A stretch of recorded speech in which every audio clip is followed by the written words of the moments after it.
Bonjour à toutes, bonjour à tous et bienvenue sur ce nouveau webinaire Simplicure. Du coup, aujourd'hui, on retrouve Violette Duval, qui est nutritionniste, diététicienne spécialisée dans le suivi du sportif et qui va nous parler des stratégies de ravitaillement de récupération pour les sports d'endurance. Donc, il va nous présenter quelques produits, notamment de la gamme NutriPure.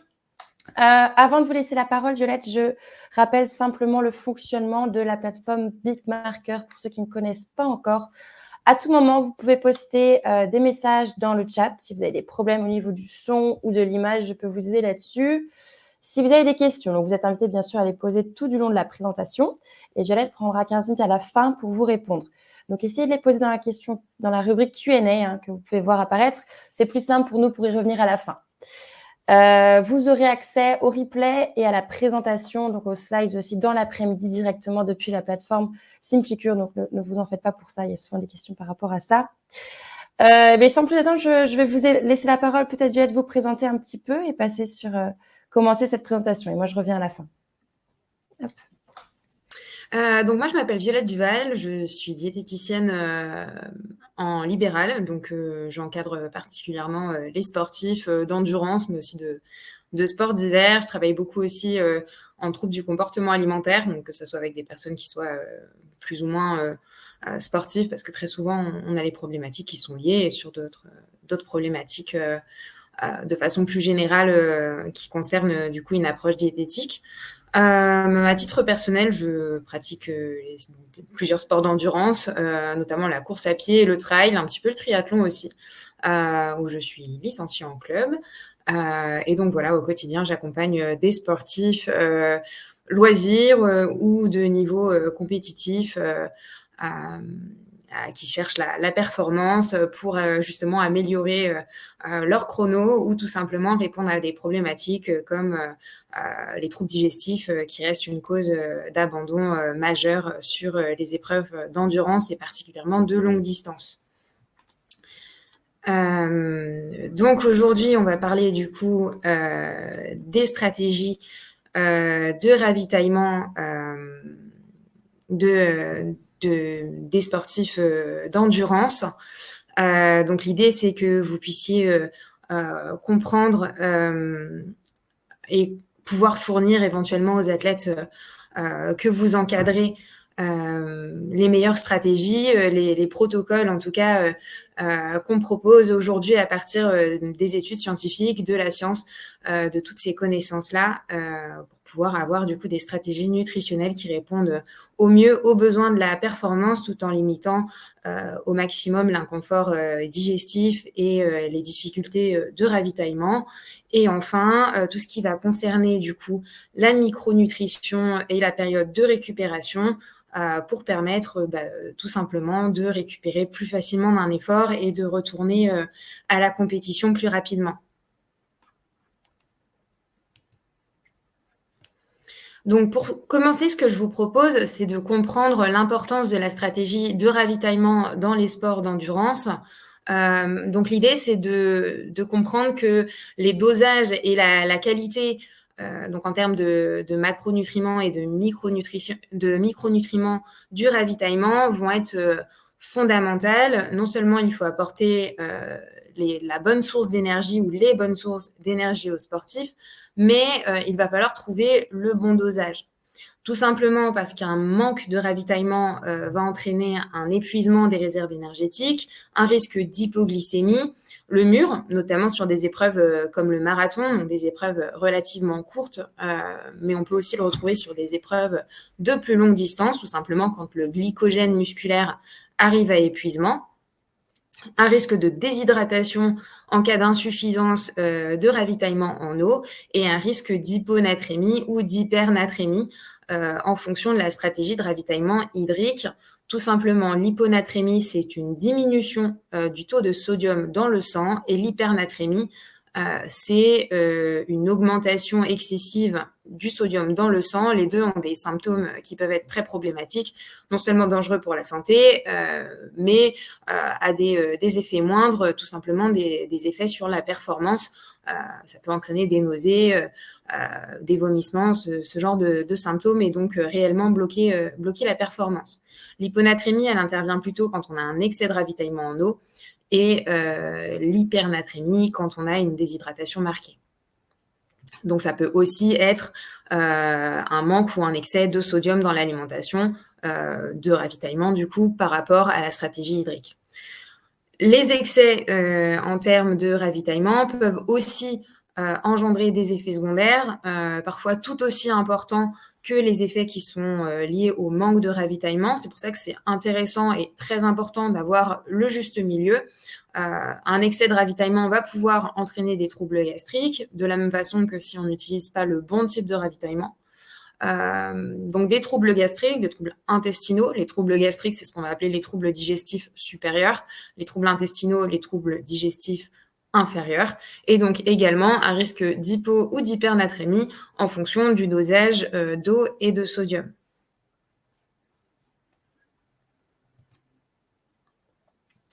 La nutrition de l'effort, elle commence en réalité avant l'effort. On va commencer par une période de préparation, notamment sur les courses qui vont nécessiter une recharge en glycogène.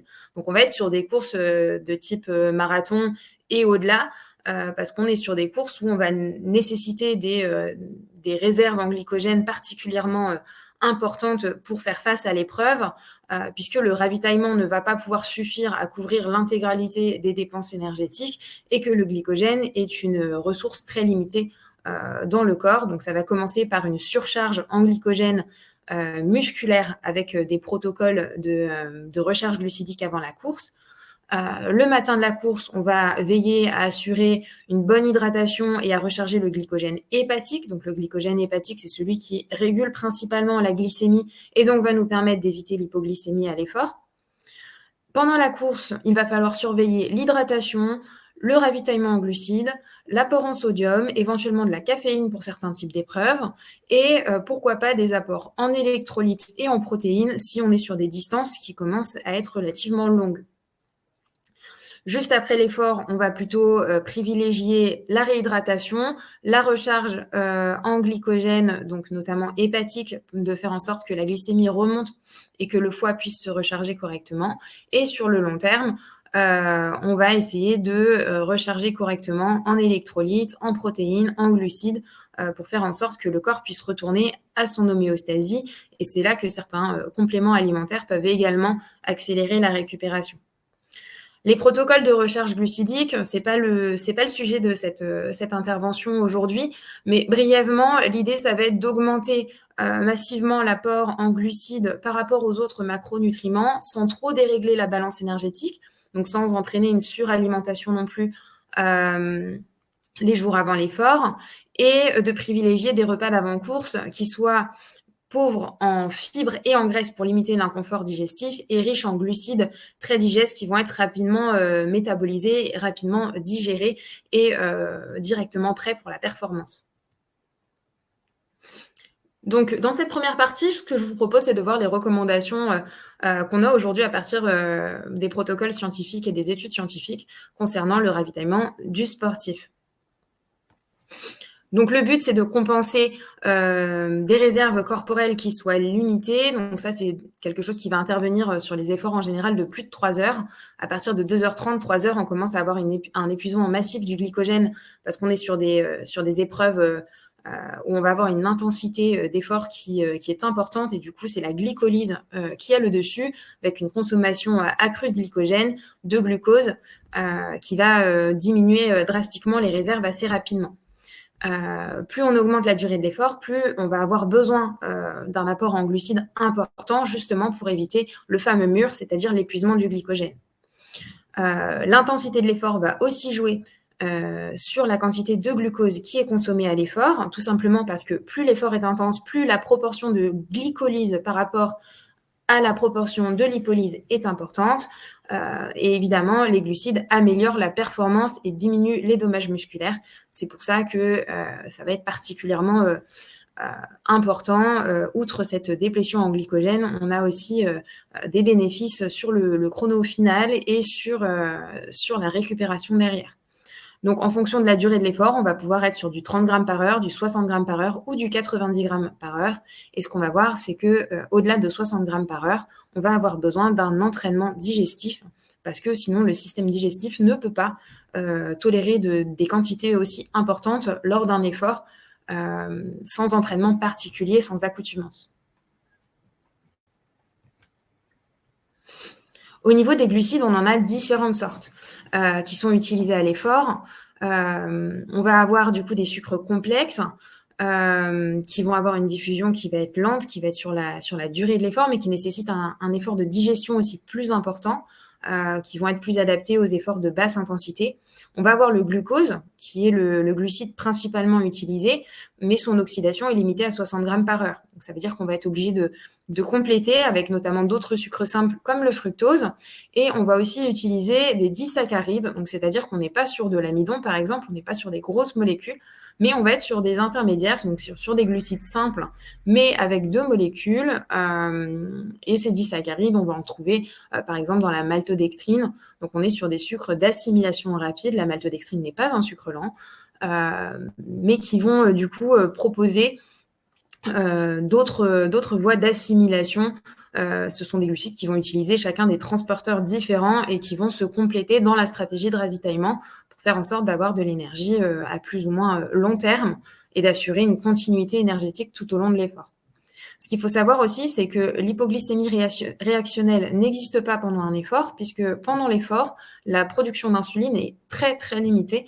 Donc, en fait, on peut considérer que tous les glucides sont utilisés en flux tendu. Il n'y a pas de stockage, donc pas de risque non plus de prendre du poids parce qu'on a consommé des glucides à l'effort.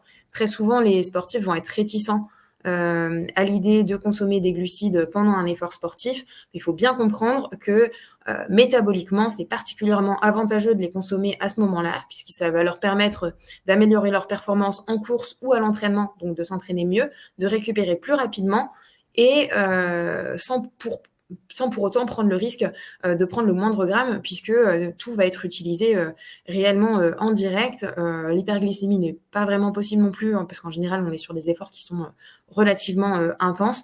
Donc, pas d'hyper, pas d'hypo. Le corps est vraiment dans sa meilleure disposition pour assimiler les glucides à l'effort.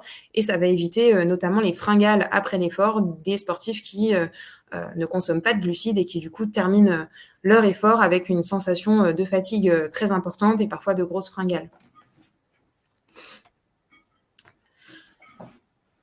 Pourquoi combiner les glucides? Comme je vous l'ai dit, on va avoir une saturation des transporteurs de glucose. Le glucose, c'est un des sucres qui a été le plus utilisé au début de la nutrition du sport.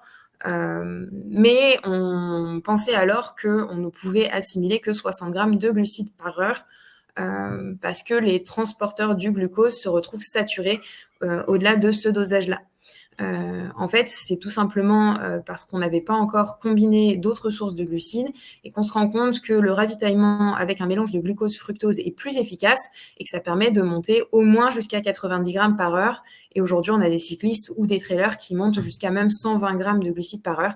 Donc, on se rend compte qu'on peut quasiment doubler la dose de glucides qu'on utilisait il y a quelques années en combinant ces glucides pour profiter de plusieurs transporteurs, de plusieurs récepteurs différents jusqu'à leur saturation. Le choix des glucides va aussi modifier l'osmolarité de la boisson. Ce qu'on sait, c'est que les boissons hypertoniques vont avoir un temps de vidange gastrique un peu plus important, donc sont plus sujettes à créer des troubles gastriques. Et les boissons qui ont une plus faible osmolarité, donc qui sont plutôt isotoniques ou hypotoniques, vont permettre plus facilement d'assimiler les liquides. Et c'est pourquoi le fait de jouer sur ces différents glucides, ça va permettre de jouer sur ce paramètre-là aussi. Par exemple, la maltodextrine, qui est un disaccharide, comme on l'a vu dans la diapositive précédente, est un glucide qui a une osmolarité relativement faible une fois qu'il est dilué, ce qui va permettre d'avoir des boissons qui sont particulièrement digestes. L'avantage aussi de certains sucres par rapport à d'autres, c'est leur pouvoir sucrant. Le glucose va tout de suite donner un goût très sucré aux boissons qui peut devenir écœurant, alors que des produits comme la maltodextrine vont avoir un goût moins sucré et vont être un petit peu plus faciles à tolérer, notamment sur les longues distances, où on va avoir une fatigue à la digestion qui est relativement importante, une fatigue gustative, un écœurement qui peut se produire avec des boissons qui auraient un goût trop sucrant.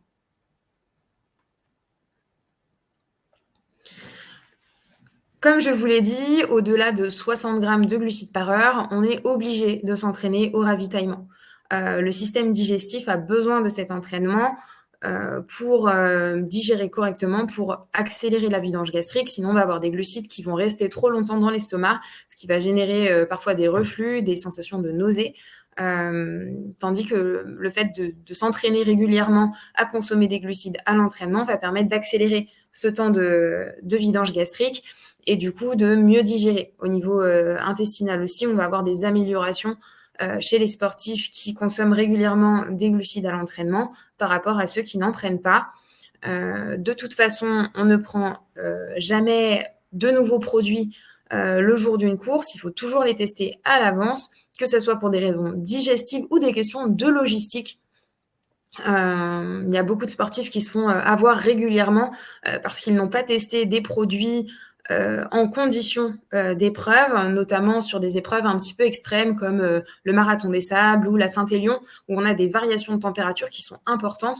Il est vraiment hyper important de tester à l'avance ces produits de façon à voir s'ils tiennent correctement la température. Est-ce que les compotes, ça gèle quand il fait moins de 0? Oui, absolument, même si ce sont des produits de nutrition sportive. Donc tous ces paramètres-là doivent être pensés à l'avance, doivent être testés. Il faut pouvoir avoir testé aussi au niveau de ces poches de ravitaillement, de savoir à quel endroit je mets quel ravitaillement, est-ce que ça va être suffisamment accessible, à quel moment je les prends, est-ce que au bout de 5-6 heures de course, ce produit que j'aimais bien ne commence pas à m'écœurer. C'est des choses qui peuvent arriver. C'est pas parce qu'on tolère très bien un produit sur un semi-marathon qu'on va pouvoir le tolérer sur un ultra-trail. C'est des disciplines qui sont différentes, ce sont des durées d'épreuve différentes. Et donc, c'est vraiment important de s'entraîner à accéder à ces produits, de consommer ces produits, de voir si les textures sont adaptées, si le goût est adapté, si la tolérance digestive fonctionne aussi sur le long terme. Donc tout ça, en plus de ce qu'on appelle le training gut, l'entraînement de l'intestin à supporter des capacités glucidiques aussi importantes, de pouvoir digérer, oxyder les glucides et les assimiler avec le minimum d'inconfort digestif. Ensuite, on va voir la question de l'hydratation. Ce qui se passe régulièrement, c'est qu'on va avoir des déshydratations ou des surhydratations en fonction des types de courses. La course à pied ou autre type de sport d'endurance va entraîner une sudation qui va entraîner une perte d'eau et une perte de minéraux dont le principal est le sodium. Et si on ne remplace pas cette perte d'eau, on va avoir un problème donc de déshydratation et une hypernatrémie, puisque quand on perd de la transpiration, la sudation va comporter proportionnellement plus d'eau que de sodium par rapport à l'osmolarité du corps. Donc, on va avoir du sel qui se concentre au niveau sanguin et on va avoir une hypernatrémie. Si on s'hydrate trop, au contraire, on va diluer le sodium sanguin, du plasma, avec l'eau qui va arriver de façon massive. Et donc, dans ces cas-là, on va faire une hyponatrémie. Donc, la stratégie d'hydratation, elle doit tenir compte de la transpiration, elle doit tenir compte du coup du volume d'eau qui va être ingéré et des pertes sudorales en sodium qui sont très individuelles. Aujourd'hui, on se rend compte que tous les sportifs n'ont pas la même teneur en sodium dans leur transpiration et que ça peut même varier en fonction de l'intensité de l'effort, des températures extérieures. Et donc, aujourd'hui, on a des protocoles qui nous permettent de savoir pour un sportif quel va être exactement son taux de sodium sudoral et du coup, comment remplacer correctement les pertes en sodium par la boisson d'effort. De façon générale, puisque tout le monde n'a pas accès à ces tests-là, qui sont quand même des tests plutôt rares encore aujourd'hui, qui ne sont pas suffisamment démocratisés. Tout le monde n'a pas accès à ce type de test. Et puis, en fonction des objectifs de chacun, ce n'est pas nécessairement aussi une optimisation qui est nécessaire. On va plutôt partir sur du 400 à 600 mg de sodium par litre. On est bien par litre d'eau, on n'est pas sur une quantité par heure. Les glucides vont être donnés par heure d'effort, puisqu'on est vraiment sur une question de l'énergie, tandis que le sodium va être donné par rapport à une quantité de boissons consommées, puisque c'est vraiment, on est sur le remplacement des pertes sudorales et qu'on ne veut ni être en hyponatrémie ni en hypernatrémie. Donc, on va partir sur du 400 à 600 mg par litre de boissons consommées, alors que ça soit uniquement sous forme de boissons d'effort ou en alternant eau et boissons d'effort, il va falloir qu'on ait le total à la fin. On peut aussi compléter avec des gommes électrolytes. Ça fonctionne aussi. L'idée, c'est vraiment de comprendre que la quantité de sodium va être mesurée, dosée en fonction des quantités d'eau prévues sur l'épreuve. Et pour prévoir tout ça, effectivement, il faut s'être entraîné, avoir une idée de son taux de transpiration, d'avoir une idée des conditions de l'épreuve, de savoir combien on va boire, combien est-ce qu'on peut boire, parce que c'est aussi une question de capacité et de logistique pour mettre en place une stratégie qui soit efficace. Sur certaines épreuves, il va être intéressant d'utiliser de la caféine. La caféine, c'est du coup un complément qui va être intéressant pour la performance, qui permet de gagner quelques secondes, mais qui permet aussi d'améliorer la vigilance en course. Et ça fait partie également des nutriments, enfin c'est pas un nutriment, plutôt des molécules qui vont avoir une tolérance individuelle qui est très différente. Donc c'est difficile aussi d'avoir des recommandations qui soient très précises et très universelles, puisque en fonction du génome et en fonction de certaines enzymes, on va éliminer plus ou moins vite la caféine, on va ressentir plus ou moins d'effets sur la fatigue et sur la vigilance, mais c'est quelque chose qui peut être intéressant, que ça soit sur marathon ou sur ultra par exemple, pour faire face aux fins de course, la baisse de vigilance, aussi utile en cyclisme par exemple, où il faut être vigilant jusqu'au bout pour éviter les accidents. Donc c'est quelque chose qui peut être utilisé. Attention à l'excès de caféine qui peut entraîner des troubles digestifs en accélérant le transit. Donc, à doser avec modération, sachant que la caféine aussi à très haute dose peut être dangereuse. Et quand on dose mal ces produits d'effort et qu'on utilise un petit peu des gels choisis un petit peu au pif, sans trop quantifier la quantité de caféine qu'on va avoir, on peut effectivement se mettre en danger avec des dosages qui soient excessifs. Donc, 3 à 6 mg de caféine par kilo de poids de corps au total sur l'épreuve. Et en général, on va tourner sur des produits qui contiennent entre 50 et 100 mg de caféine par portion, du coup en fonction de la durée de la course. Évidemment, si on est sur un ultra, on ne va pas consommer de la caféine toutes les heures à dose de 100 mg. Ce serait beaucoup trop problématique, beaucoup trop dangereux. Ensuite, on va avoir tout ce qui va être protéines et acides aminés. Les protéines et les acides aminés ne sont pas nécessaires sur les épreuves courtes. Par contre, elles le deviennent sur les épreuves longues. Les épreuves longues peuvent durer parfois plus d'une journée. Donc, il faut prendre en compte que non seulement on a nos besoins liés à l'épreuve, mais on a aussi nos besoins physiologiques. Les protéines jouent un rôle important dans le corps. Et à l'effort, on va avoir une dégradation protéique qui est encore plus importante. Tout simplement parce que les muscles travaillent constamment, subissent des impacts, se dégradent plus vite qu'au repos, mais en plus, les protéines peuvent être impliquées dans la néoglucogénèse, donc c'est-à-dire la synthèse de glucose à partir des protéines en cas d'insuffisance glucidique.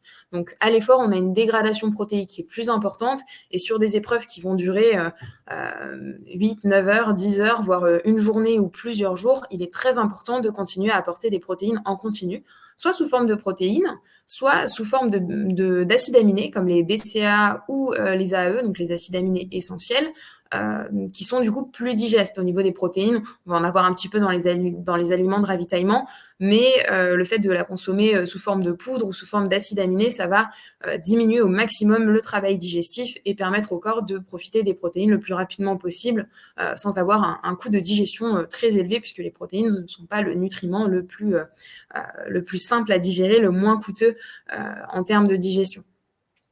On n'a pas vraiment de recommandations précises pour la quantité de protéines à l'effort, mais ce qui se fait le plus souvent, c'est 20 grammes de protéines par tranche de 3 heures d'effort.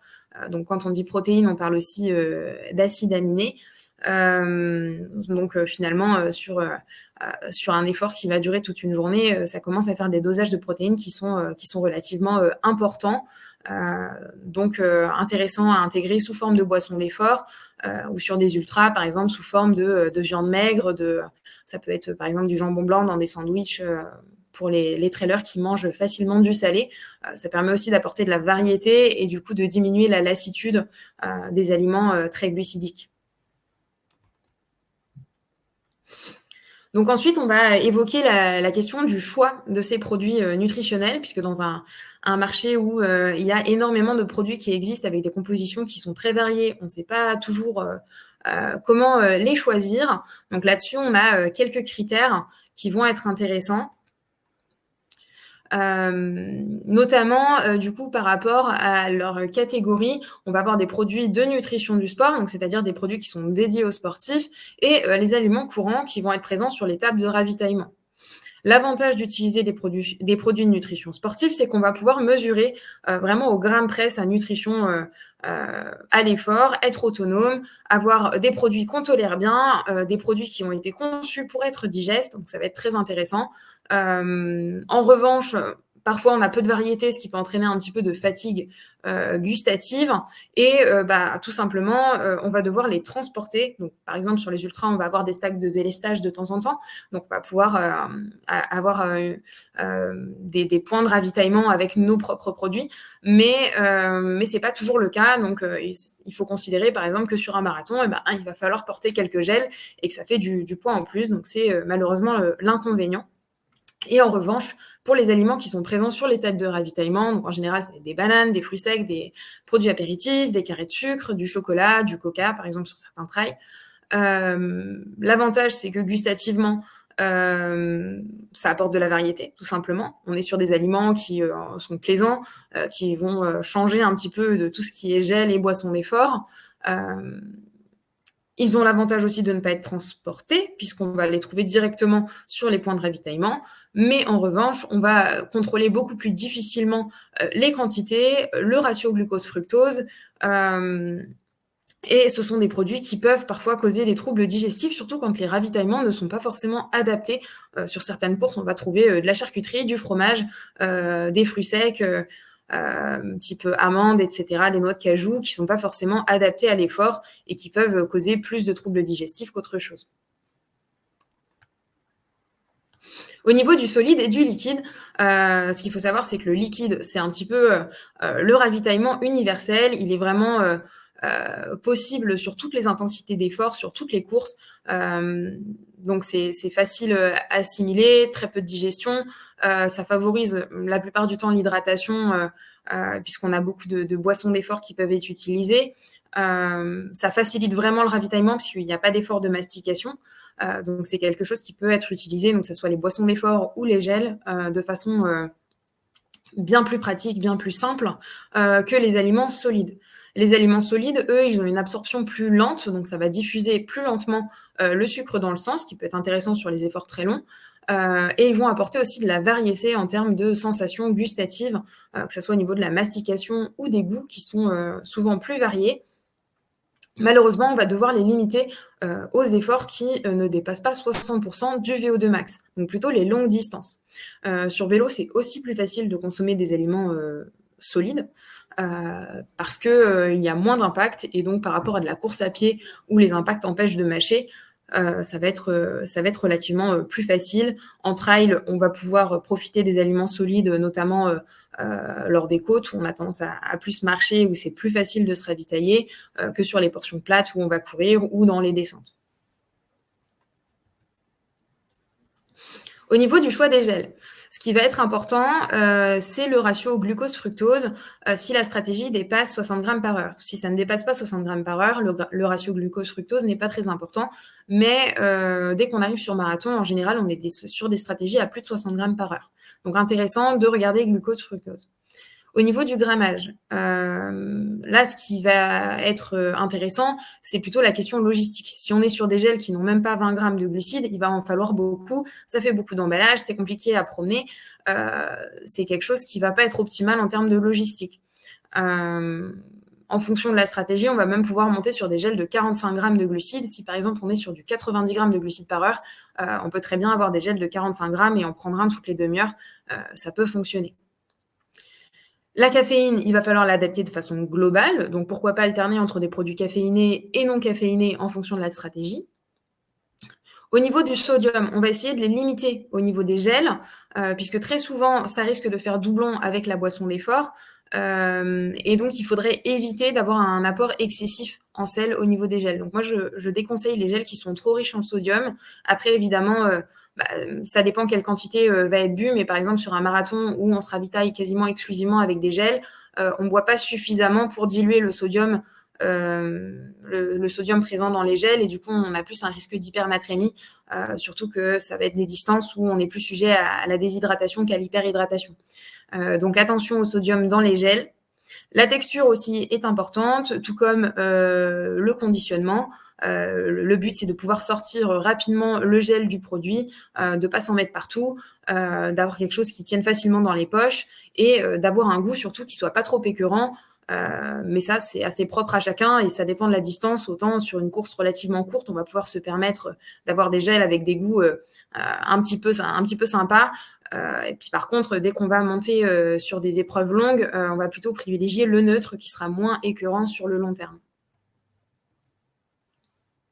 Au niveau de la boisson d'effort, donc là, on va être souvent sur des efforts longs, donc ça devient très important d'avoir un ratio glucose-fructose qui est de 1,05 voire de 1,08 en fonction de la stratégie de ravitaillement global. Là, pour le coup, on va avoir besoin d'un apport en sodium conséquent. Donc, il faut essayer de viser entre 300 et 600 mg par litre en fonction de la sudation et puis du ravitaillement qui est à côté. Est-ce qu'on a des aliments salés? Est-ce qu'on va utiliser des pastilles d'électrolytes ou des produits qui contiennent également du sodium, comme certains gels ou certains produits de l'effort? Des électrolytes et des acides aminés, particulièrement important si l'épreuve va durer une journée ou plus d'une journée, ou tout simplement si le sportif les utilise à l'entraînement et s'entraîne plusieurs fois par jour, parce que là, ça va devenir compliqué de compenser les pertes en électrolytes par l'alimentation. On va choisir des goûts neutres ou plutôt peu écœurants, tout ce qui va être rafraîchissant, comme les agrumes, la menthe ou les saveurs un petit peu vertes, vont être intéressantes puisqu'elles ont tendance à casser un petit peu le goût sucré et avoir un côté rafraîchissant qui peut être intéressant si les épreuves se déroulent en conditions chaudes.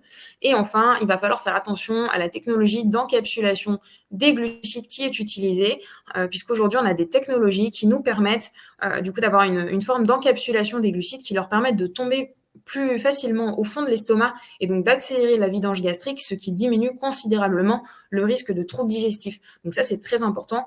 Au niveau des boissons d'effort, ça fait une vraie différence. Autant sur des courses un petit peu courtes, on peut digérer un petit peu toutes les boissons. Autant sur des épreuves très longues, ça devient un critère clé. Au niveau des barres, on va chercher absolument une teneur en lipides inférieure à 10%. Donc, grosse méfiance pour toutes les barres qui sont à base d'amandes, à base de noix de cajou. Ce ne sont pas des produits adaptés à l'effort. Pourquoi pas en collation, entre les efforts, pour couvrir un besoin énergétique. Mais on va vraiment se méfier de ça, d'autant plus que les produits riches en lipides ont tendance à dégorger en conditions de chaleur ou tout simplement s'ils sont gardés trop longtemps dans les poches. Au niveau de la teneur en fibres, c'est pareil, ça va ralentir la digestion et ça peut provoquer des troubles digestifs. Donc, on va essayer de les limiter à 5 à 6% en essayant de diminuer au maximum, donc si possible en dessous de 3 grammes par barre. D'avoir des barres aussi qui font au moins 30 grammes de glucides en variant les sources de glucides, donc comme on l'a dit tout à l'heure, pour faire en sorte d'avoir différentes rapidités de diffusion, différentes digestions, différents transporteurs aussi, de façon à avoir un rapport glucose-fructose intéressant, d'avoir un apport énergétique et glucidique bien réparti sur le temps, et de ne pas saturer en termes de digestion et puis aussi d'équilibrer les goûts pour ne pas avoir des sources de glucides qui soient exclusivement très sucrantes. Donc, le choix des barres est aussi particulièrement intéressant et sur le marché, il n'y en a pas beaucoup qui proposent justement des caractéristiques réellement adaptées à l'endurance.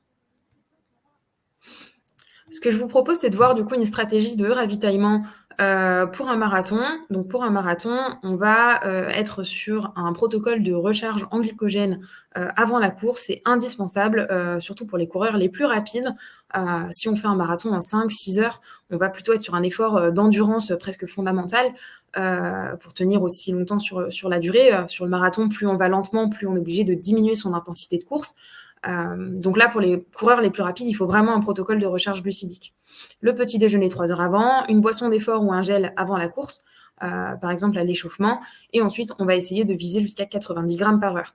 Donc on peut commencer par 60 en fonction du coureur et de son entraînement digestif, mais les recommandations pour un marathon, par exemple sur du 3 heures, 3h30, ça va être du 90 grammes par heure, exclusivement sous forme de gel, dès les premiers kilomètres. On ne commence pas à se ravitailler au bout d'une heure pour faire en sorte d'avoir un apport glucidique constant et d'éviter la déplétion en glycogène ou l'hypoglycémie. Pas particulièrement d'apport en sodium, sauf cas particulier en fonction, par exemple, de fortes chaleurs qui vont nécessiter du coup beaucoup d'hydratation. Et l'hydratation à la soif est généralement suffisante. On peut tolérer un taux de déshydratation jusqu'à 2 à 3% sur marathon sans que ça nuise particulièrement à la performance. Parce que l'épreuve reste relativement courte quand on est sur ce type de chrono. Au niveau d'un triathlon L, par exemple, une épreuve qui serait faite, on va dire pour le même sportif, autour de 5 heures d'effort. Là, on va être du coup sur une alimentation riche en glucides les 3 jours précédant la course. Le matin de l'effort, on va avoir un petit déjeuner pareil 3 heures avant, riche en glucides, très digeste. Sur la ligne de départ, on va pouvoir prendre un gel et de l'eau, puisque pendant la natation, il n'y aura pas de ravitaillement, et commencer le ravitaillement réel de course à partir de la première transition. Sur le vélo, on va pouvoir profiter pour avoir des quantités de glucides importantes, puisque c'est facile de se ravitailler sur le vélo. Donc 500 ml d'eau minimum par heure. En fonction des conditions climatiques, on va pouvoir monter même jusqu'à 1 litre s'il fait vraiment chaud. Donc la portion de sodium adaptée. Et on va pouvoir combiner boissons d'effort, aliments solides ou gel en fonction des capacités digestives de l'athlète et de ses préférences. On peut compléter aussi avec de l'eau claire qui permet de passer un petit peu le goût sucré si jamais il y a une sensation d'écœurement ou tout simplement s'il fait très chaud et qu'il faut se réhydrater un petit peu plus. Au niveau de la deuxième transition, on va pouvoir se réhydrater aussi. Et en course à pied, le challenge, c'est de continuer le ravitaillement puisqu'en général, c'est là que ça se complique au niveau de la prise alimentaire sur ce type de course. Avec les impacts, la fatigue gustative, la fatigue digestive. Si l'athlète n'est pas entraîné à se ravitailler correctement, c'est là que ça va devenir plus compliqué. Donc, on va pouvoir repasser sur des gels qui sont faciles à assimiler, de l'eau sur les points de ravitaillement. Et l'idée, c'est de préserver au maximum la stratégie de ravitaillement à 90 grammes par heure sur la fin de course. Maintenant, on va passer à l'ultra trail. Donc là, ça se complique. Les jours avant la course, on va avoir une stratégie de ravitaillement de nutrition qui va être très riche en glucides aussi. L'idée, c'est d'augmenter l'apport en glucides, de diminuer l'apport en lipides. Il n'y a pas besoin de faire la même recharge glucidique que sur un marathon, mais il faut quand même veiller à avoir des stocks de glycogène qui soient particulièrement optimaux avant la course. Ensuite, pendant la course, on va chercher un apport énergétique entre 200 et 400 calories par heure. Donc là, on raisonne plus en calories qu'en grammes de glucides. Ça va nous représenter environ 50 à 90 grammes de glucides par heure, 20 grammes de protéines toutes les 3 heures, le complément lipidique par les aliments solides. Donc l'idée, c'est pas du tout d'avoir une stratégie alimentaire complètement à base de lipides comme on peut le voir chez certaines marques. C'est tout simplement de considérer qu'on va avoir un petit peu de lipides à droite et à gauche et qu'ils peuvent aussi être essentiels puisqu'on va avoir besoin de couvrir des besoins physiologiques aussi pendant la course. Donc pas de les laisser dominants et de limiter au maximum les troubles digestifs, mais on va avoir un apport du coup qui se rapproche petit à petit d'une alimentation plus classique. Plus l'épreuve est longue, plus on va se retrouver proche d'une alimentation du quotidien parce que l'effort est moins important, donc la digestion plus facile et parce qu'on va avoir besoin de couvrir les besoins physiologiques de l'organisme hors effort. Sur une épreuve qui dure par exemple une journée ou une journée et demie, on va être quand même sur une dominante très très glucidique. Donc concrètement, toutes les heures, boisson d'effort, entre 30 et 40 grammes de glucides, l'apport en sodium associé en fonction du volume d'eau qui est ingéré, et des aliments qui vont être très riches en glucides. Ça peut être des barres, ça peut être des pâtes de fruits, en tout cas quelque chose qui apporte des glucides. Les gels sont en général pas très appréciés sur les ultras, notamment à cause de la lassitude en termes de goût sucré. Et toutes les 3 heures, on va apporter un aliment riche en protéines, donc soit des BCA, soit de la whey, soit du jambon, ce type d'aliments ou certaines barres protéinées, en plus éventuellement de ceux qui seraient présents dans la boisson d'effort. Sur les bases de vie et les points de ravitaillement, on va pouvoir compléter avec des potages, des repas chauds en fonction de la tolérance digestive de l'athlète. En fonction de certaines courses, on va avoir vraiment beaucoup de potages, de bouillon pour recharger aussi en sel. C'est parfois mieux toléré que dans la boisson d'effort, puisque dans la boisson d'effort, si on a trop de sodium, on va avoir un goût un petit peu sucré-salé, alors que le potage, on est vraiment sur du salé qui peut être plus apprécié. Et on peut intégrer donc des petits sandwichs, du fromage frais, du jambon, des choses comme ça, chose qui n'est évidemment pas possible d'intégrer sur des épreuves beaucoup plus courtes, tout simplement parce qu'on ne peut pas mâcher et qu'on ne peut pas digérer ce type d'aliments. Donc ensuite, on va passer brièvement sur la micronutrition en période de récupération. Donc les points clés de la récupération, c'est le repos, le sommeil, la nutrition et l'hydratation. Il faut permettre au corps de pouvoir se surcompenser de cet effort, de profiter du stress qui a été généré pour du coup s'améliorer, pour devenir plus fort et non pas pour se dégrader. Donc la période de récupération est particulièrement importante. On va chercher à optimiser la réhydratation, soit avec des eaux riches en minéraux, soit avec des électrolytes, soit les deux. On va chercher à optimiser la synthèse du glycogène hépatique avec du fructose, de la synthèse glycogène musculaire avec du glucose et la synthèse protéique avec des protéines ou des acides aminés. La glutamine et les oméga-3 peuvent être particulièrement intéressants dans le cas où il y a eu beaucoup d'impact. Ça va permettre d'éviter les troubles digestifs et les intolérances alimentaires sur le long terme, puisque notamment sur les sports d'impact, on a beaucoup de micro-traumatismes au niveau digestif et que la muqueuse intestinale est très fragilisée. On va aussi chercher à soutenir le système immunitaire avec des antioxydants comme la vitamine C, la vitamine E et le zinc, par exemple.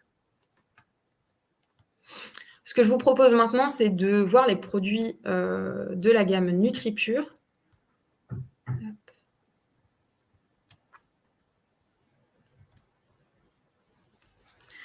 Donc pendant l'effort, NutriPure a mis au point une boisson d'effort qui s'appelle du coup longue distance et qui est basée sur la technologie Pure Digest, qui est une technologie qui permet une encapsulation des glucides qui maximise le confort digestif à l'effort. On va retrouver un ratio glucose-fructose de 1 pour 0,5, donc avec notamment de la maltodextrine, du fructose. Ce mélange glucidique va permettre une bonne osmolarité de la boisson et va permettre de respecter le ratio glucose-fructose. On a aussi une dose d'électrolytes par portion et 300 mg de sodium. Donc la boisson se dilue dans 500 ml. Donc on est sur un bon ratio, ça veut dire qu'on va avoir à peu près 600 mg de sodium par litre d'eau, par litre de boisson diluée. On va avoir 1 gramme de protéines par dose, donc sous forme de BCAA, qui vont du coup complémenter les apports en protéines sur les différents aliments utilisés. Et le goût est neutre ou saveur pomme verte, donc on va être sur des goûts qui permettent d'éviter l'écœurement, pas du tout sur des goûts très chimiques. Le but étant de limiter au maximum l'écœurement et la fatigue gustative sur les épreuves.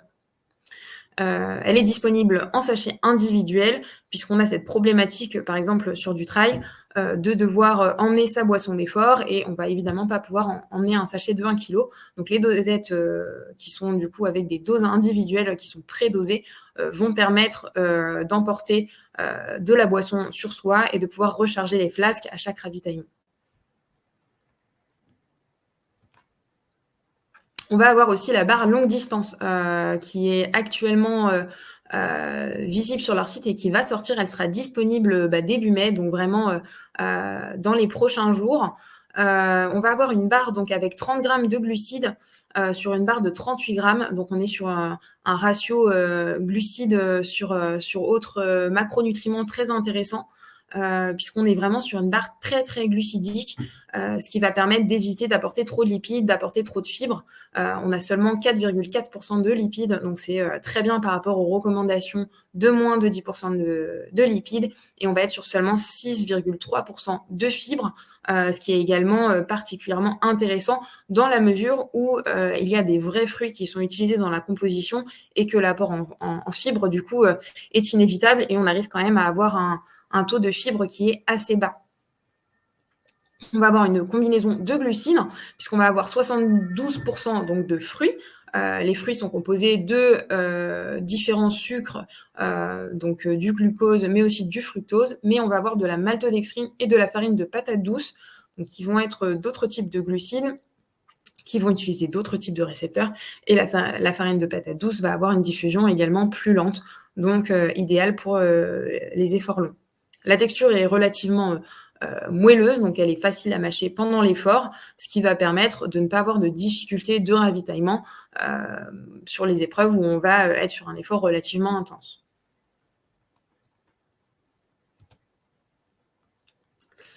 On peut aussi remplacer la boisson d'effort par une boisson personnalisée. On peut complètement fabriquer sa propre boisson d'effort, par exemple à base de maltodextrine. On peut rajouter des BCA ou du PeptoPro. Donc le PeptoPro, c'est les différents acides aminés essentiels, ou AAE. Et on va pouvoir y ajouter des électrolytes. Si on est sur une stratégie à plus de 90 grammes par heure, ça va être intéressant de rajouter par exemple du fructose en poudre pour pouvoir garder ce ratio glucose-fructose de 1 pour 0,5, puisque sinon avec juste de la maltodextrine, on n'est que sur quelque chose d'apparenté à du glucose, puisque la maltodextrine, c'est du maltose et du dextrose qui sont des dérivés du glucose. En tout cas, ils vont être hydrolysés sous forme de glucose par l'organisme.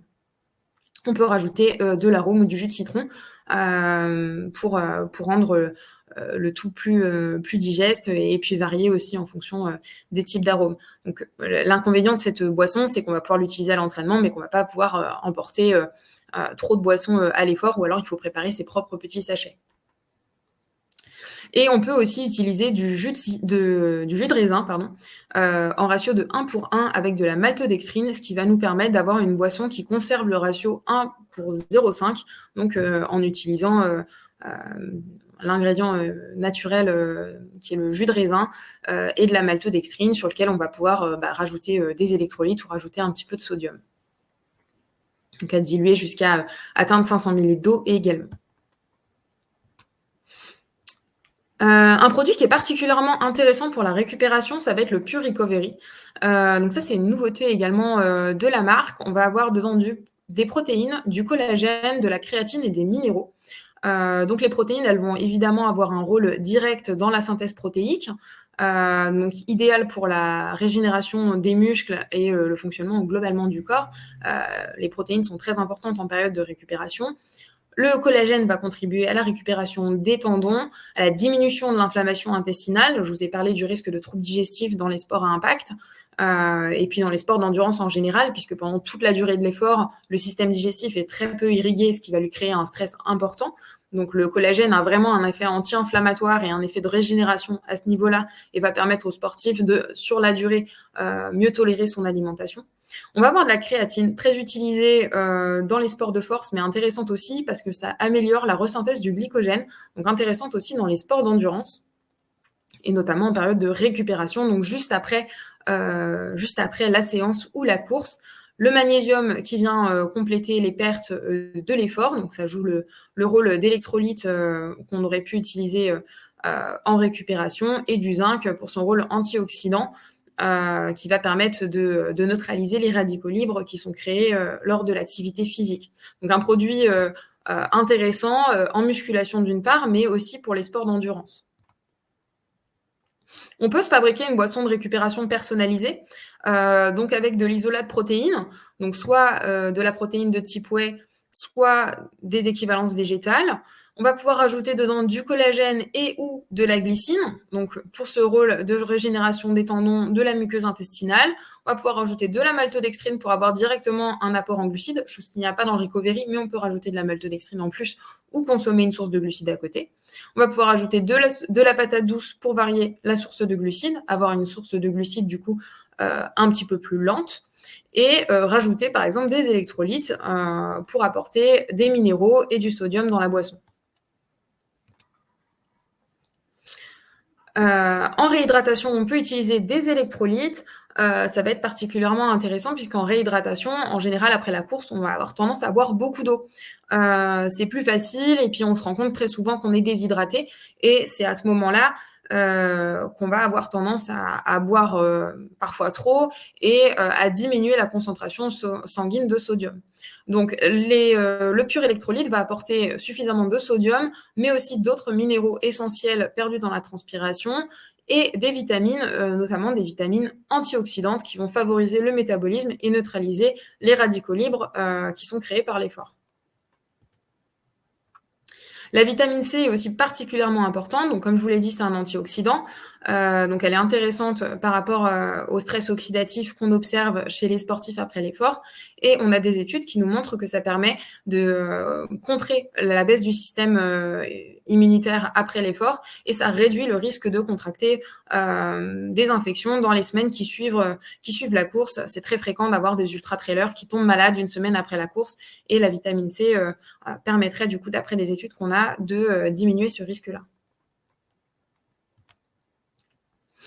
La glutamine, très importante, que ce soit au quotidien chez le sportif ou après une course, elle va permettre de régénérer la muqueuse intestinale, de diminuer sa porosité. Donc la porosité intestinale, très souvent, elle est liée aussi à du coup à des intolérances qui peuvent apparaître, des difficultés de digestion, etc. Donc la prise de glutamine est très importante, très intéressante chez le sportif d'endurance qui présente des troubles digestifs à l'effort. Notamment parce que la glutamine est aussi un acide aminé qui a un rôle important dans la néoglucogénèse. C'est un acide aminé qui peut du coup donner naissance à des glucides et qui va être utilisé pendant l'effort en cas de pénurie de glucides pour fabriquer des protéines. Donc chez le sportif, les besoins en glutamine augmentent tout simplement parce que l'utilisation de la glutamine à l'effort qui n'est pas sa fonction initiale va créer une dette un petit peu de glutamine. Et évidemment, plus on s'entraîne souvent, plus la muqueuse intestinale a besoin d'être régénérée, a besoin de pouvoir récupérer, tout comme les muscles. Et un dernier complément intéressant après l'effort, c'est les oméga 3 puisqu'ils permettent de moduler l'inflammation. Donc l'inflammation, elle est évidemment nécessaire pour la récupération, mais trop d'inflammation peut nuire également à l'inflammation. Donc les oméga 3 vont permettre de réguler cette inflammation globale. Ils vont apporter des bénéfices sur la récupération musculaire. Ils vont compenser les dommages du stress oxydatif, notamment au niveau des cellules du système digestif, puisque dans le système digestif, on a beaucoup d'acides gras polyinsaturés qui vont être touchés par le stress oxydatif. Donc les oméga 3 vont être importants par rapport à ça. Ils vont améliorer la circulation sanguine. C'est un complément qui peut être très intéressant aussi pour les personnes qui s'entraînent en altitude. On sait que, par exemple, quand on va s'entraîner sur les plateaux du Kenya, on a une dégradation des globules rouges qui est plus importante, tout simplement parce qu'ils vont éclater à cause des changements de densité. Et ça peut être particulièrement intéressant d'apporter les oméga 3 pour redonner de la fluidité aux membranes cellulaires. Et évidemment, ce sont des acides gras essentiels qui sont assez peu présents dans la nutrition de l'effort. Et du coup, ça va être intéressant de compenser ces pertes-là après l'effort. Je vous remercie. Merci Violette pour toutes les infos. C'était très clair et très complet. Je vous laisse regarder un petit peu les questions. Il y en a quelques-unes dans la rubrique Q&A. Il y en a quelques-unes qui sont plus logées aussi dans le fil de discussion. Donc, regardez un peu à ces deux endroits pendant que, rapidement, je présente la plateforme SimplyCure pour ceux qui, potentiellement, ne connaissent pas encore l'outil. Donc, on répond bien à toutes vos questions aussi d'ici 2 petites minutes. Du coup, SimpliCure, c'est une plateforme qui vous permet de faire des recommandations de compléments alimentaires à vos patients, à vos consultants. L'idée, c'est que sur l'outil, vous allez retrouver plus de 80 laboratoires aujourd'hui, donc il y a plus de 1500 références. Vous créez une recommandation de produits, donc différents labos si vous souhaitez, et vous envoyez ça directement par mail à votre patient qui n'a plus qu'à passer commande pour tout recevoir chez lui. Donc, on va retrouver notamment les produits NutriPure sur la plateforme. Donc, je vais partager mon écran pour vous montrer un peu comment ça fonctionne. J'ai vu passer des questions concernant le replay. Donc, vous aurez accès au replay directement ici, sur votre page d'accueil. Donc, ici, c'est la plateforme SimpliCure. Sur la gauche, vous avez toujours l'accès aux formations et aux webinars. Donc, vous avez le replay dans l'après-midi ici. Pour faire une reco, c'est assez facile. Vous cliquez sur « Nouvelle recommandation ». Vous sélectionnez le patient à qui vous allez envoyer cette recommandation de produit. Donc, vous pouvez les enregistrer avant ou le créer directement ici. Et vous faites ajouter un produit pour pouvoir ouvrir le catalogue. Donc, si on veut retrouver les produits que, par exemple, Violette nous a présentés aujourd'hui, vous allez pouvoir filtrer. Vous avez différents filtres ici. Donc, marque, vous pouvez aller sur NutriPure pour voir la sélection de produits que vous pouvez retrouver sur la plateforme. Et après, au niveau des objectifs santé, vous auriez pu mettre, par exemple, récupération. Donc, il y a différents objectifs santé selon la problématique, on va dire, que peut avoir le patient devant vous. Et là, vous pouvez mettre récupération physique après l'effort. Et retrouver, par exemple, le Pure Recovery dont on a parlé tout à l'heure. Vous allez retrouver tous les différents produits. Vous avez à chaque fois aussi une explication, donc le descriptif du produit, la formulation, bien évidemment, et les conseils. Donc, voilà, vous avez toutes les infos qui sont bien reprises. Si vous souhaitez le recommander au patient, vous cliquez tout simplement sur « Ajouter ». Et de cette manière, vous allez pouvoir ajouter différents produits. Donc, si par exemple, vous voulez retrouver aussi la boisson énergétique longue distance, vous ajoutez ça également. Vous pouvez modifier les instructions de prise ici, sur cette page. Ça sera bien reçu avec le mail et les produits que votre patient va recevoir directement chez lui. Et dès que vous cliquez en fait sur « Envoyer », la personne a bien reçu son mail de recommandation et lui n'a plus qu'à valider sa commande. Donc, je vais vous montrer un peu comment ça se présente d'ailleurs même pour le patient. Vous allez voir, pour vous, c'est ultra simple pour faire la reco comme on vient de le voir. Et après, pour le patient, au niveau de sa commande, c'est tout aussi simple. S'il ouvre, s'il ouvre sa boîte mail et clique sur commander, il reçoit directement tous les produits chez lui. Donc, c'est sous 3 jours. Donc, je vais vous envoyer pour ceux qui ne connaissent pas encore ici. Donc, si jamais vous ne connaissez pas encore la plateforme, vous pouvez faire une demande de compte ici. Nous, après, on vous présente tout ça. On fait un petit call avec vous pour vous présenter les différentes fonctionnalités. Il y a différentes choses que vous pouvez faire sur la plateforme. Vous pouvez créer vos protocoles, par exemple. Vous pouvez créer des listes de favoris pour retrouver vos produits plus facilement. Donc, voilà. La plateforme, elle est entièrement gratuite. Vous pouvez également faire bénéficier de certains avantages à vos patients, donc des réductions, par exemple, ce qui va nettement augmenter la conversion, tout simplement, et le bon suivi de vos recommandations. Donc, voilà, quelques mots sur la plateforme. Et comme ça, je vais pouvoir passer directement aux questions. Alors, donc, je vais regarder un peu les questions. D'abord, dans la rubrique Q&A peut-être. Donc, vous avez parlé de boissons, comment jouer sur l'assiette. Vous en aviez parlé aussi un petit peu, mais peut-être en récap rapidement. Comment jouer sur l'assiette, ça dépend du coup. Est-ce que c'est après l'effort? C'est vrai que pendant l'effort, on va pas trop... on va pas trop manger de solide à part sur Ultra. C'est vrai qu'avant et après l'effort, on va pouvoir privilégier des aliments qui sont particulièrement digestes, des féculents de bonne qualité, donc des produits céréaliers ou des patates douces, des pommes de terre, des protéines qualitatives aussi, donc animales ou végétales, des produits laitiers, des viandes maigres, des aliments qui soient du coup faciles à digérer, de bonne qualité, et évidemment des fruits et légumes pour les vitamines, les minéraux, les antioxydants. Ok. Alors, est-ce que vous avez un avis sur les gummies, notamment au niveau de la composition, la biodisponibilité des glucides? Alors, c'est intéressant, c'est ludique, ça permet de varier. Par contre, ce qui va être un petit peu problématique, c'est quand on les utilise comme source de glucides, puisque souvent les grammages sont assez faibles.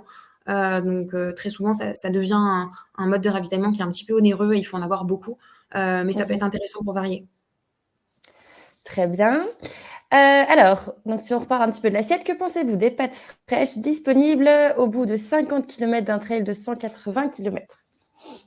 Je pense que ça peut être intéressant. Ce qui va ralentir la digestion des pâtes, c'est plutôt l'assaisonnement. Donc, si on est sur des pâtes blanches, ça peut apporter un petit peu de sodium, ça peut apporter des glucides qui soient relativement digètes. Après, ça dépend de la tolérance à chacun du gluten.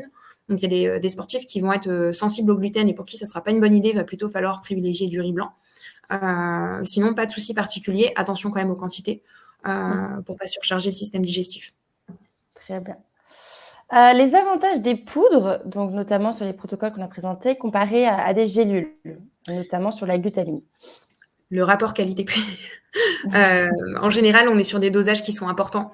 Et les gélules, on va être sur des tout petits dosages. Donc, ça oblige à prendre beaucoup de gélules. Et du coup, ça revient très vite cher.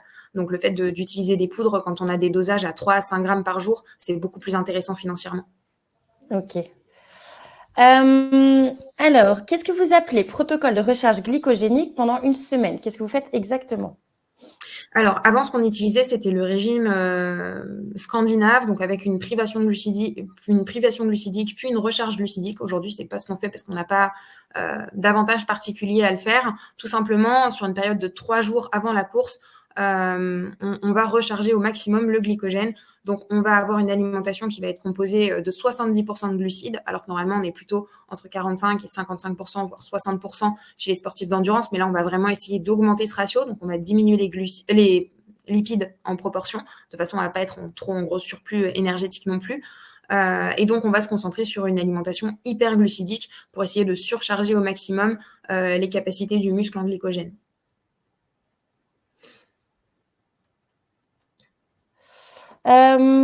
Pourquoi pas d'apport de sodium sur un marathon de 3 heures, 3h30 et pourquoi pas de boisson d'effort que du gel? Alors, les boissons d'effort, ça va être possible. Par contre, ça nécessite du coup de la transporter.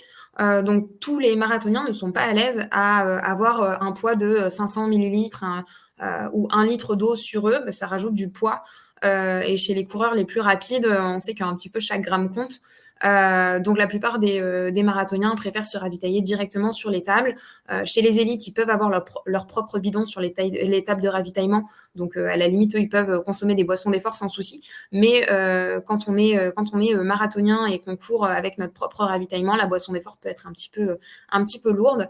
Et ensuite, au niveau du sodium, on va le rajouter à partir du moment où on compense 70% de la perte hydrique. Sur un marathon, on compense très rarement 70% de la perte hydrique, ce qui fait qu'on a tendance à être en hypernatrémie et que si on rajoute encore plus de sodium, on va se retrouver avec une grosse hypernatrémie à la fin de la course. Ça peut donner soif. C'est pas forcément optimal.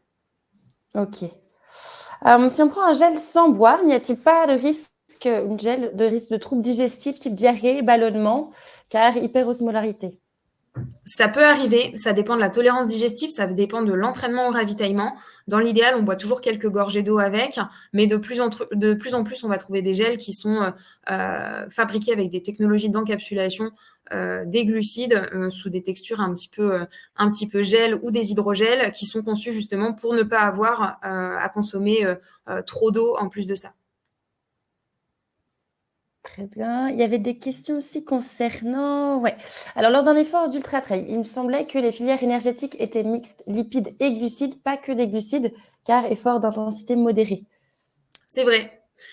C'est complètement vrai, sauf que les réserves en lipides sont quasiment infinies. C'est-à-dire qu'à moins d'être très, très, très, très, très sec, compte tenu de la valeur énergétique d'un gramme de lipides, qui est de 9 calories, on a largement assez de réserves en graisse pour couvrir ce type de besoin. À la différence du glycogène, où on va pouvoir stocker seulement quelques centaines de grammes de glycogène et où là, du coup, on va être très limité. Sur nos réserves de graisse, on peut courir relativement longtemps à basse intensité et donc on a moins cette nécessité de les rajouter à l'effort. D'autant plus que les lipides demandent un effort de digestion qui est plus conséquent et que de rajouter trop de lipides à l'effort, ça risque de créer des troubles digestifs supplémentaires. Donc en fait, on va se concentrer vraiment sur ce qui risque de faire pénurie, en l'occurrence les glucides, même s'il faut évidemment sur de l'ultra avoir un petit peu de glucides, de lipides aussi pour compléter le ravitaillement. Ok, très bien. Alors, quel est le DE, donc dextrose équivalent de la maltodextrine de NutriPure? Il est de 19, donc on est sur un glucide qui a une vitesse d'assimilation élevée. La maltodextrine, ce n'est pas un sucre lent, à l'exception de certains types de maltodextrine, je crois de tapioca, mais dans ces cas-là, c'est bien précisé dessus. Ok. Alors, serait-il intéressant de mettre de la glutamine dans la boisson d'effort pour des ultras si c'est un glucoformateur via néoglucogénèse comme décrit? Oui, moi je pense que ça peut être intéressant. Après, ce qu'il faut prendre en compte aussi, c'est que la néoglucogénèse intervient quand on est en pénurie de glucides. Donc on peut aussi se dire pourquoi ne pas prendre plus de glucides.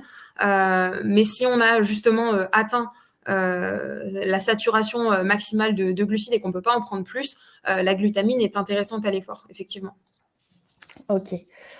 Alors, est-ce que vous avez des idées? Donc, que prendre en complément si on est végétarien, donc à la place de la whey? Alors, on va avoir plein d'alternatives végétales à la protéine whey. Ça va être des protéines de soja, de pois, de riz, souvent des protéines qui vont être mixtes, c'est-à-dire on va mélanger plusieurs sources de protéines végétales pour avoir un aminogramme complet, ce qui va permettre d'avoir des protéines avec une meilleure biodisponibilité et un meilleur aminogramme. Ok, très bien. Si on a des sportifs qui ont des pathologies digestives, est-ce qu'ils devraient se complémenter d'abord, dans un premier temps, en glutamine et en oméga 3? Et dans ce cas, pour combien de temps pour pouvoir éviter de causer trop de troubles supplémentaires? Tout à fait, ça peut être intéressant d'avoir du coup une cure d'oméga 3, de glutamine. On peut rajouter du collagène avec, qui est très efficace pour les troubles digestifs, notamment les intolérances un petit peu type lactose, gluten, etc.